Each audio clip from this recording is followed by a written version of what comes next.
BSKY नवीन card apply करने चाहूँगे आपंप ये video बहुत इंपोर्टाट अच्छी देखो BSKY नवीन कार्ड तरफ आसला बहुत ही बड़ खुशी खबर तो कौन रही आसतु जाना। तो फास्ट टाइम आम चैनल को आसी सब्सक्राइब करूँ शेयर करूँ लाइक करूँ। हाय फ्रेंड्स मु हरिपद आम चैनल तरफ आपको अनेक अनेक स्वागत जनाई।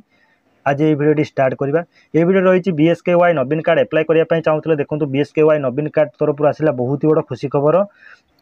BSKY नवीन कार्ड पंजीकरण अवधि जनवरी 26 रे BSKY नवीन कार्ड आवेदन शेष होइथिले मध्य ग्रामांचल लोकों सुविधा पाई पुणी आवेदन बढ़ाई राज्य सरकार।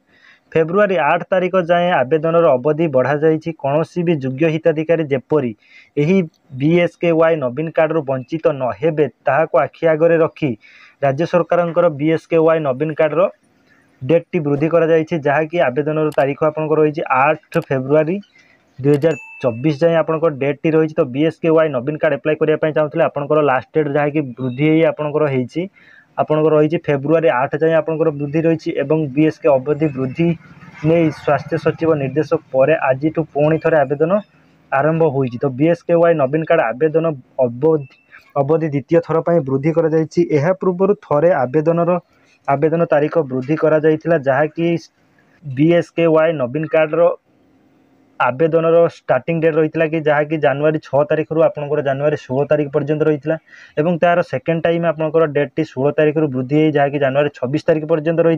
थर्ड टाइम जहाँकि रही आपंकर फेब्रुआरी 8 तारिख पर्यंत आपंकर आवेदन कर पंजीकरण कर समय वृद्धि करा जाइछि। BSKY नवीन कार्ड आवेदन अवधि द्वितीय थर पर वृद्धि करा जाइथिला। यह पूर्व थे आवेदन तारीख वृद्धि करा जाइथिला जनवरी 6 तारिख रु BSKY नवीन कार्ड पाई पंजीकरण आरंभ करा जाए जनवरी 16 तारिख शेष होबार थिला किंतु यह परे पुणी यही अवधि वृद्धि करा जाए जनवरी 26 तारिख जाए रखा जाइथिला। तेबे आज पुणी BSKY नवीन कार्ड आवेदन तारीख को वृद्धि करा जाए फेब्रुआरी 8 तारिख पर्यंत रखा जाइछि। सूचना योग्य जे यह BSKY योजनार तृतीय पर्याय एही पर्यायर BSKY रु वंचित थिबा ग्रामांचल लोकों जटिल रोग पाई घरोई हस्पिटाल रे गुड़िकर कैशलेस सुविधा जुगाई दिया जिवो।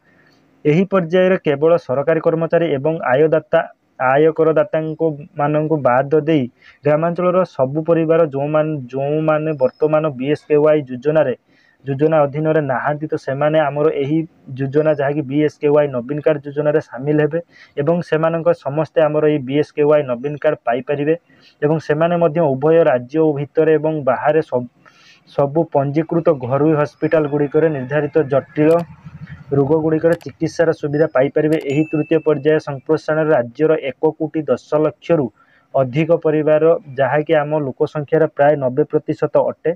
तो सेमाने समस्ते विजु स्वास्थ्य कल्याण बा नवीन कार्ड जरिया उत्तम चिकित्सा सुविधा पाइबे। BSKY नवीन कार्ड द्वारा ओडिशार कौनसी परिवार आर्थिक दुरावस्था कारण जटिल रोग गुड़िकर चिकित्सा क्षेत्र में कौन असुविधार सम्मुखीन हेबे नहीं बोले एथिपाई चिकित्सार समस्त खर्च ओडिशा सरकार निजे पांठी बहन करेंगे। तो BSKY नवीन कार्ड एप्लाय करने चाहूँगे तार लास्ट डेट रही जहाँकि फेब्रुआरी 8 पर्यंत आपंकर रही। तो आप आवेदन करेंगे केमी एप्लाय करेंगे तार फुल प्रोसेस वीडियो यही वीडियो डिस्क्रिप्शन अच्छी आप देखिपारे।